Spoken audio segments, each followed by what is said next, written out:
नमस्ते मेरे आध्यात्मिक पथिकों और जिज्ञासु मित्रों। आपका स्वागत है जहां प्राचीन भारत की आत्मा सांस लेती है और अदृश्य का पर्दा उठता है।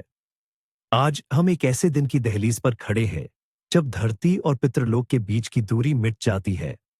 एक ऐसा समय जब पूर्वज अपनी संतानों के पास आते हैं आशीर्वाद देने या अपने अधूरे कर्मों को पूरा करने के लिए। आज 30 सितंबर 2025 पितृपक्ष के पवित्र दिनों में से एक है। यह केवल कैलेंडर पर एक तारीख नहीं, बल्कि ब्रह्मांडीय ऊर्जाओं का एक जटिल नृत्य है जो हमारे पूर्वजों की आत्माओं को पृथ्वी पर मौजूद उनके वंशजों के करीब लाता है। अश्विन मास के कृष्ण पक्ष की द्वितीय तिथि पर पड़ने वाला यह दिन विशेष रूप से उन आत्माओं के लिए श्रद्धांजलि अर्पित करने का अवसर है जिन्होंने इस तिथि पर अपना शरीर त्यागा था। लेकिन इसका महत्व केवल एक विशेष तिथि तक सीमित नहीं है, यह पूरे पितृपक्ष के सार को समेटे हुए है। पूर्वजों के प्रति कृतज्ञता, सम्मान और उनके लिए शांति की प्रार्थना।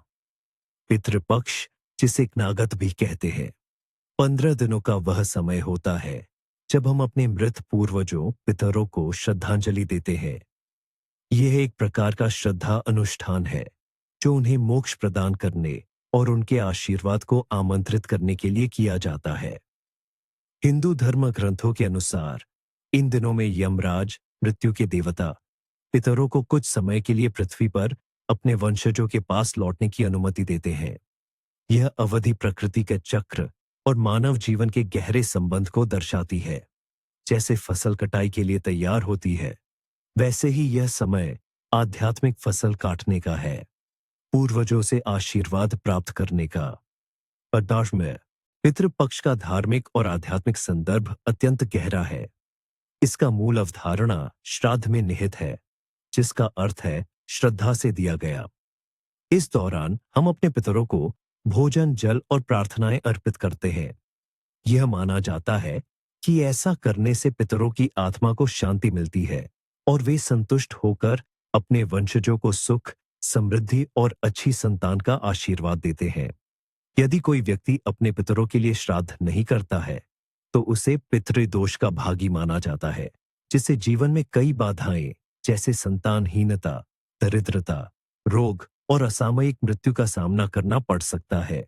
इसलिए पितृपक्ष में श्राद्ध करना न केवल एक कर्तव्य है, बल्कि पूर्वजों के प्रति प्रेम और कृतज्ञता व्यक्त करने का एक शक्तिशाली माध्यम भी है।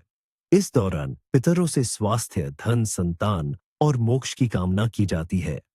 ये हमें यह भी याद दिलाता है कि हमारा अस्तित्व अकेले नहीं है, बल्कि यह पीढ़ियों के अदृश्य धागों से बुना हुआ है। इस रहस्यमय पितृपक्ष की उत्पत्ति महाभारत काल की एक मार्मिक कथा से जुड़ी है। जब दानवीर कर्ण की मृत्यु हुई और उनकी आत्मा स्वर्ग पहुंची, तो उन्हें भोजन के रूप में सोना और आभूषण परोसे गए। कर्ण यह देखकर हैरान रह गए और इंद्रदेव से पूछा, प्रभु, मैंने अपने जीवन में दान पुण्य के अलावा कुछ नहीं किया, फिर भी मुझे भोजन के बजाय ये स्वर्ण क्यों मिल रहा है? तो इंद्रदेव ने मुस्कुराते हुए उत्तर दिया, हे कर्ण, तुमने जीवन भर केवल धन का दान किया है, लेकिन अपने पितरों के लिए कभी अन्न का दान नहीं किया। कर्ण ने अपनी गलती स्वीकार की और इंद्रदेव से निवेदन किया कि उन्हें एक अवसर दिया जाए ताकि वे अपने पितरों को अन्न दान कर सकें। इंद्रदेव ने कर्ण को 15 दिनों के लिए पृथ्वी पर वापस जाने की अनुमति दी। इन 15 दिनों में कर्ण ने अपने पितरों के लिए श्राद्ध कर्म किए, अन्नदान किया और ब्राह्मणों को भोजन कराया। उन्हीं 15 दिनों को पितृपक्ष के रूप में जाना जाने लगा। यह कथा हमें सिखाती है कि भौतिक धन से भी अधिक महत्वपूर्ण है पूर्वजों के प्रति हमारा भावनात्मक और आध्यात्मिक जुड़ाव, जिसे अन्नदान के माध्यम से व्यक्त किया जाता है।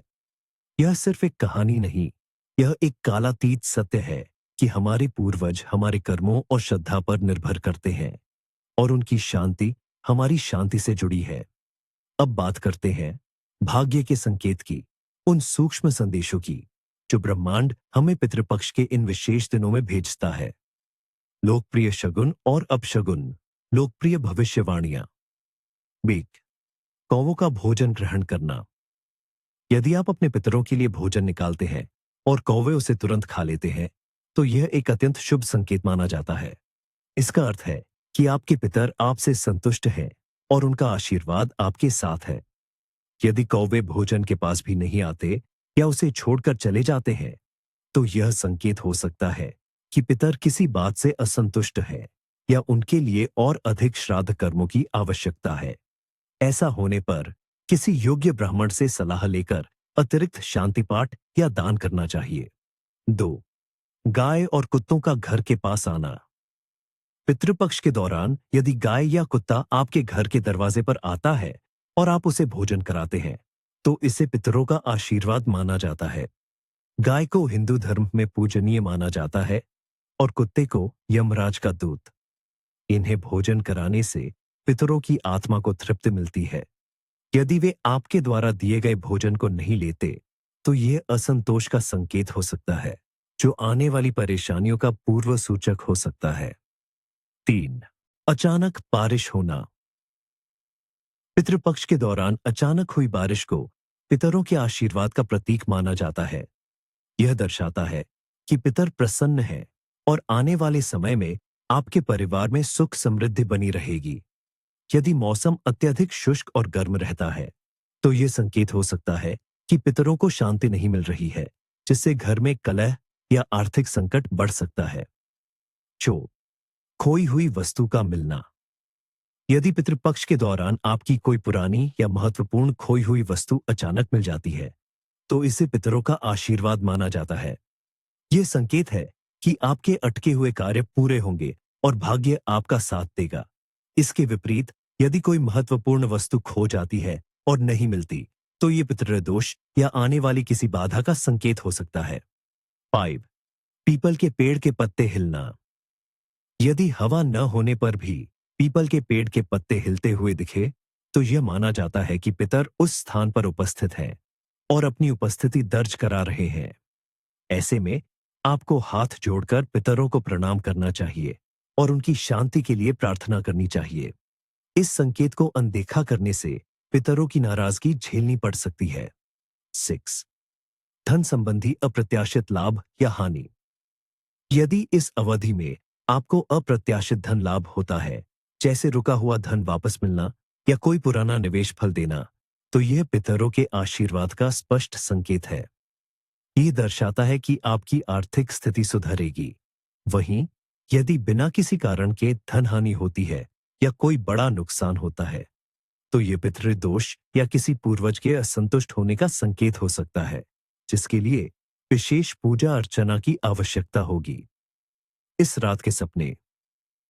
पितृपक्ष में देखे गए सपनों का विशेष महत्व होता है।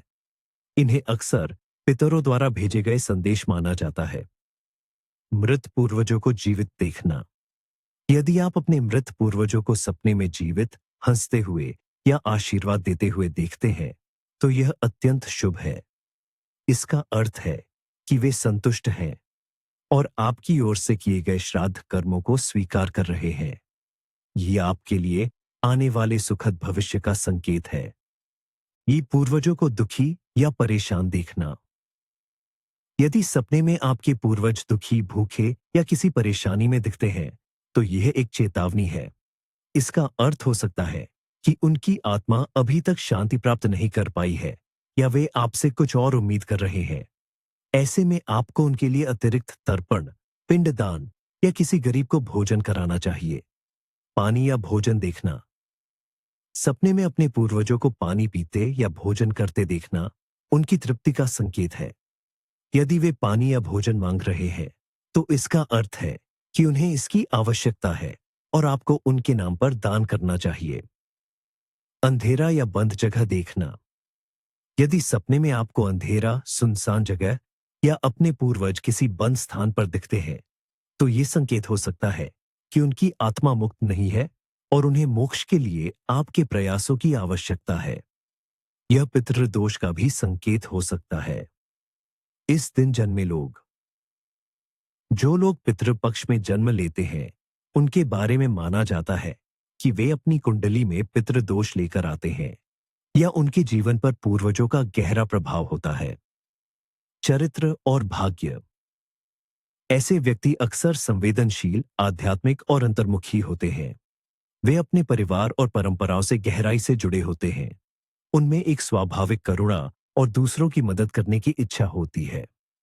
हालांकि उन्हें अपने जीवन में शुरुआती संघर्षों का सामना करना पड़ सकता है, खासकर करियर या विवाह के क्षेत्र में। ऐसा माना जाता है कि उन्हें अपने पूर्वजों के कर्मों को ठीक करने या उनके अधूरे कार्यों को पूरा करने का दायित्व मिलता है। यदि वे नियमित रूप से पितरों का सम्मान करते हैं और उनके लिए श्राद्ध कर्म करते हैं, तो उन्हें पूर्वजों का भरपूर आशीर्वाद मिलता है और वे जीवन में असाधारण सफलता प्राप्त करते हैं। वे अक्सर गूढ़ विषयों और आध्यात्मिकता की ओर आकर्षित होते हैं। जन्मादि शुभ नाम।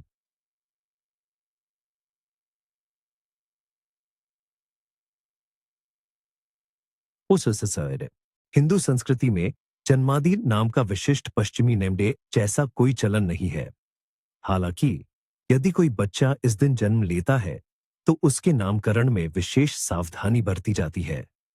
अक्सर ऐसे बच्चों का नामकरण पूर्वजों के नाम पर किया जाता है, ताकि उनके आशीर्वाद को आगे बढ़ाया जा सके। कुछ शुभ नाम जो इस तिथि पर जन्मे बच्चों के लिए विचार किए जा सकते हैं, वे हैं दिव्य, अविनाश, अनंत, श्रेया, मोक्षता। जैसे दिव्य नाम का अर्थ है दैवीय या चमकदार। इस नाम के व्यक्ति अक्सर तेज बुद्धि वाले, कलात्मक और गहरे विचारों वाले होते हैं। वे अपने आसपास के लोगों को प्रेरणा देते हैं और उनमें एक स्वाभाविक नेतृत्व क्षमता होती है। हालांकि उन्हें जीवन में भावनात्मक स्थिरता बनाए रखने के लिए संघर्ष करना पड़ सकता है और उन्हें अपनी जड़ों से जुड़े रहने की आवश्यकता होती है। परंपराएं और अनुष्ठान क्या करना चाहिए? पितृपक्ष के दौरान, विशेषकर इस दिन, पितरों की शांति और आशीर्वाद प्राप्त करने के लिए कुछ महत्वपूर्ण अनुष्ठान किए जाते हैं। 1. तर्पण अनुष्ठान। लक्ष्य: पितरों की आत्मा को जल अर्पित कर उन्हें तृप्त करना और उनका आशीर्वाद प्राप्त करना। क्या चाहिए? तांबे का पात्र, गंगा जल या शुद्ध जल, काले तिल, कुशा घास, चंदन पाउडर, फूल। कब और कैसे करें? सूर्योदय के बाद स्नान करके स्वच्छ वस्त्र धारण करें। दक्षिण दिशा की ओर मुख करके बैठे। तांबे के पात्र में जल, काले तिल, चंदन और फूल डालें। कुशा घास को अपने दाएं हाथ में पकड़कर रखें। अब एएयूएम पितरी देवाय नमः या अपने पूर्वज का नाम लेते हुए गोत्र, अपने गोत्र का नाम, अस्मत् पितृना तर्पयामि मंत्र का जाप करते हुए 3 बार अंजुलि से जल धीरे धीरे धरती पर छोड़ें। हर बार जल छोड़ते समय मन में पितरों की शांति की कामना करें। यह प्रक्रिया पिता, दादा, परदादा और अन्य सभी मृत पूर्वजों के लिए दोहराई जाती है। क्या करें बाद में? तर्पण के बाद बचे हुए जल को किसी पवित्र पौधे जैसे तुलसी या पीपल में अर्पित कर दें। पितरों से अपनी गलतियों के लिए क्षमा मांगे और उनके आशीर्वाद की कामना करें। 2. पिंड दान। पौद्बल सस्मताप। लक्ष्य: पितरों को भोजन के रूप में पिंड अर्पित कर उन्हें संतुष्ट करना और मोक्ष की प्राप्ति में सहायता करना।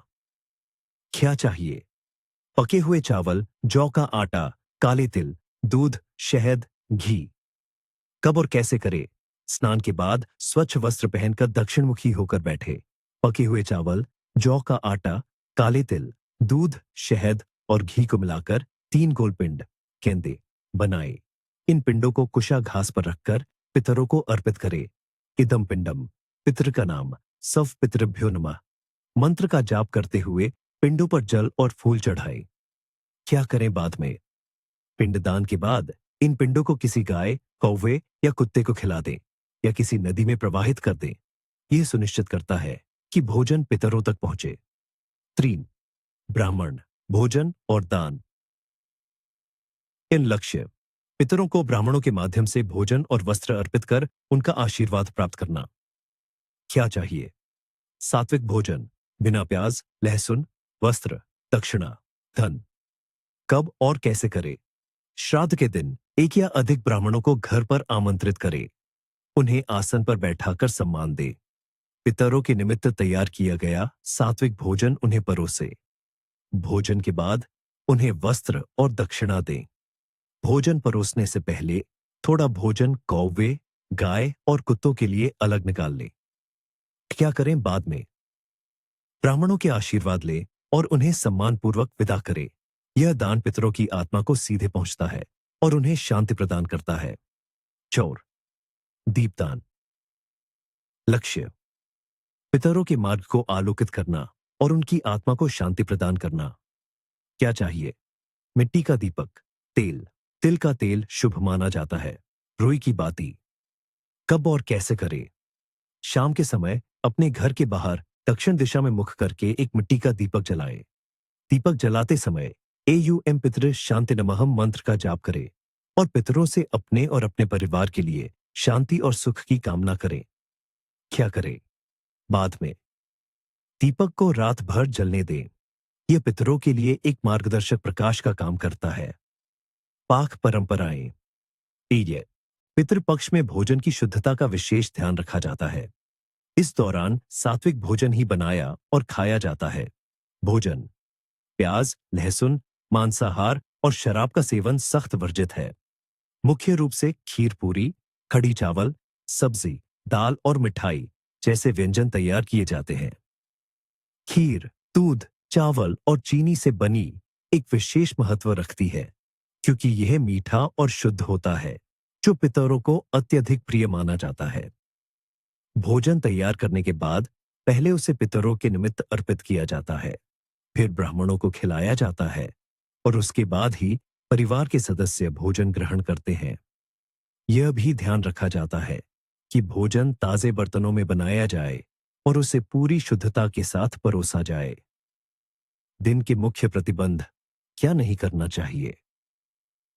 पितृपक्ष एक पवित्र और कुछ हद तक गंभीर अवधि है जिसमें कुछ गतिविधियों से बचना अत्यंत महत्वपूर्ण है ताकि पितरों की आत्मा को शांति मिल सके और आपको उनका आशीर्वाद प्राप्त हो सके। इन प्रतिबंधों का उल्लंघन करने से पितृदोष और दुर्भाग्य का सामना करना पड़ सकता है। एक्स शुभ कार्य न करें। कारण यह समय पूर्वजों के स्मरण और उनके मोक्ष के लिए समर्पित होता है। नए आरंभ या खुशियां मनाने से पितरों की आत्मा विचलित हो सकती है, जो शांति की तलाश में होती है। इसे उनकी उपस्थिति का अनादर माना जाता है। परिणाम इस अवधि में विवाह, गृह प्रवेश, मुंडन, नामकरण संस्कार, सगाई या कोई भी नया व्यापार शुरू करने से बचे। ऐसा करने से उन कार्यों में बाधाएं आती हैं, वे सफल नहीं होते या भविष्य में दुर्भाग्य लाते हैं। नवविवाहित जोड़ों को संतान प्राप्ति में दिक्कतें आ सकती हैं। 2. नए वस्त्र या वस्तुएं न खरीदें। कारण यह अवधि त्याग और सादगी का प्रतीक है। नई वस्तुएं खरीदना भौतिकवादी इच्छाओं को दर्शाता है, जो पितरों के प्रति श्रद्धा के भाव के विपरीत है। यह नए जीवन या नई शुरुआत का प्रतीक होता है, जो इस गंभीर समय में वर्जित है। नोब है अमीस। परिणाम नए कपड़े, गहने, वाहन, घर या कोई भी बड़ी वस्तु खरीदने से बचना चाहिए। यदि ऐसा किया जाता है तो खरीदी गई वस्तु लंबे समय तक टिकती नहीं है, उसमें दोष उत्पन्न हो सकते हैं या वह व्यक्ति के लिए अशुभ साबित हो सकती है। 3. बाल और दाढ़ी न कटवाएं। कारण श्राद्ध करने वाले पुरुषों के लिए बाल और दाढ़ी न कटवाना तपस्या और शुद्धता का प्रतीक है। यह एक प्रकार का शारीरिक संयम है जो पितरों के प्रति सम्मान और शोक व्यक्त करता है। परिणाम इस नियम का उल्लंघन करने से पितरों को कष्ट होता है और व्यक्ति को स्वास्थ्य संबंधी परेशानियां या मानसिक अशांति का सामना करना पड़ सकता है। यह अपवित्रता और असम्मान का संकेत माना जाता है। चौर मांसाहार और शराब का सेवन न करे। कारण यह अवधि आध्यात्मिक शुद्धि की होती है। मांसाहार और शराब तामसिक भोजन की श्रेणी में आते हैं, जो मन को अशुद्ध करते हैं और पितरों की आत्मा को बेचैन करते हैं। परिणाम इन पदार्थों का सेवन करने से पितृदोष लगता है, घर में नकारात्मक ऊर्जा बढ़ती है और परिवार में बीमारी व कलह का माहौल बनता है। यह पितरों के प्रति अनादर का सबसे बड़ा संकेत है। पाप लड़ाई झगड़े और झूठ से बचे। कारण इस दौरान पितर हमारे आसपास होते हैं और हमारे विचारों और व्यवहार को देखते हैं। घर में शांति और सद्भाव बनाए रखना आवश्यक है ताकि पितरों की आत्मा संतुष्ट रह सके। परिणाम: कलह, क्रोध, झूठ बोलना या किसी को धोखा देना पितरों को नाराज करता है। इससे घर की सुख शांति भंग होती है, परिवार के सदस्यों के बीच संबंध बिगड़ते हैं और आर्थिक प्रगति रुक जाती है। 6. किसी का अपमान न करें। कारण: यह माना जाता है कि पितर किसी भी रूप में हमारे पास आ सकते हैं, विशेषकर ब्राह्मण, भिखारी, गाय, कुत्ता या कौवा के रूप में। उनका अपमान करना सीधे पितरों का अपमान करना है। परिणाम: ऐसा करने से पितरों का श्राप लगता है, जो जीवन में गंभीर बाधाएं, असफलता और दुर्भाग्य लाता है। व्यक्ति को अपने कर्मों का फल भुगतना पड़ता है। 7. अत्यधिक मनोरंजन और उत्सव से दूर रहे। ये कारण: यह शोक और स्मरण का समय है, न कि आनंदोत्सव का। अत्यधिक खुशी मनाना या पार्टी करना पितरों की आत्मा के प्रति असम्मान का प्रतीक है। परिणाम: इस नियम का उल्लंघन करने से परिवार में अचानक दुख या हानि हो सकती है। यह पितरों को अशांत करता है, जिससे घर में अशांति बनी रहती है। 8. घर में क्लेश न करें और कड़वे वचन न बोले। कारण: पितृपक्ष में वातावरण को शांत और सकारात्मक बनाए रखना चाहिए। घर में होने वाला क्लेश या कड़वे बोल पितरों को कष्ट पहुंचाते हैं और उनकी शांति भंग करते हैं। परिणाम: ऐसे घर से पितरों का आशीर्वाद चला जाता है और वहां नकारात्मकता का वास होता है, जिससे घर में सुख समृद्धि की कमी होती है और सदस्यों के बीच दूरियां बढ़ती हैं। 9. स्त्रियां बालों को धोना या श्रृंगार करना टाले, विशेषकर श्राद्ध करने वाली। कारण: यह भी एक तपस्या और सादगी का प्रतीक है, जो पितरों के प्रति आदर और गंभीरता को दर्शाता है। यह एक प्रकार का संयम है। परिणाम: इस नियम का पालन न करने से पितरों की आत्मा को ठेस पहुंच सकती है और घर में अशांति या अप्रत्याशित समस्याएं आ सकती हैं। 10. किसी और के घर भोजन न करे। कारण: श्राद्ध करने वाले व्यक्ति को इस दौरान बाहर का भोजन ग्रहण नहीं करना चाहिए, खासकर ऐसे घर का जहां पितरों का श्राद्ध नहीं हो रहा हो या जहां तामसिक भोजन बनता हो। यह अपनी पवित्रता बनाए रखने के लिए होता है। परिणाम: ऐसा करने से व्यक्ति अपनी पवित्रता खो देता है और पितरों का आशीर्वाद भी कम हो सकता है, जिससे उसे मानसिक अशांति या स्वास्थ्य संबंधी समस्याएं हो सकती हैं। तो मेरे प्रिय दर्शकों, 30 सितंबर का यह दिन हमें हमारे उन पूर्वजों से जोड़ता है, जिन्होंने हमें यह जीवन दिया। यह हमें याद दिलाता है कि हम अपनी जड़ों से कितने गहरे जुड़े हुए हैं। इन परंपराओं और प्रतिबंधों का पालन कर आप न केवल अपने पितरों की आत्मा को शांति प्रदान करते हैं, बल्कि अपने लिए भी सुख, समृद्धि और आशीर्वाद का मार्ग प्रशस्त करते हैं। अपने पूर्वजों का सम्मान करें, उनकी स्मृति को जीवित रखें और देखिए कैसे उनका आशीर्वाद आपके जीवन में चमत्कार लाएगा। अगली बार तक अपने अंदर की दिव्य लौ को प्रज्वलित रखें और ब्रह्मांड के रहस्यों में गोता लगाते रहे। शुभम भवतु।